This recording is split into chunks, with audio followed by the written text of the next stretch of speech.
তাহলে দাদা আমরা বাংলাদেশ দখল নিচ্ছি কবে? খুবই শীঘ্রই।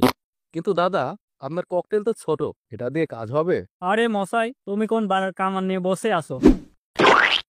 কার্টুনটি আপনি দেখলেন হয়তো ভাবছেন এটা নিছক হাসির জন্য, কিন্তু বাস্তবতা হলো আমাদের পাশের দেশ ভারত ঠিক এরকমটাই চিন্তা করে। এবং পার্শ্ববর্তী দেশের অঙ্গরাজ্য কলকাতায়, যেখানে নিয়মিতভাবে এইভাবেই খোলা মাঠের ময়দানে তাদের টয়লেট করতে হয়, সেই রকমই একটা দেশ বাংলাদেশকে সরাসরি হুমকি দিচ্ছে বাংলাদেশকে দখল করার জন্য। তাদের জনসংখ্যা বিবেচনায় হয়তো তাদের জনসংখ্যা বেশি, তাদের আয়তন অনুযায়ী তাদের সেনা শক্তি বেশি, কিন্তু বাংলাদেশের মানুষের একটা সাধারণ একটা কাজ হলো প্রতি 20 বছর পর পর একটা করে দানব স্বৈরাচারের বিরুদ্ধে লড়াই করা এবং যুদ্ধ করা।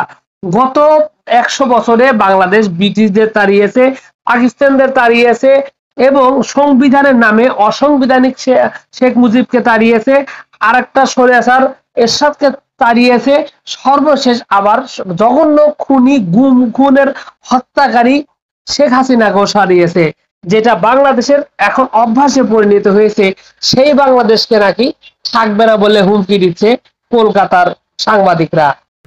বাংলাদেশ থাকবে না, থাকবে না বাংলাদেশ।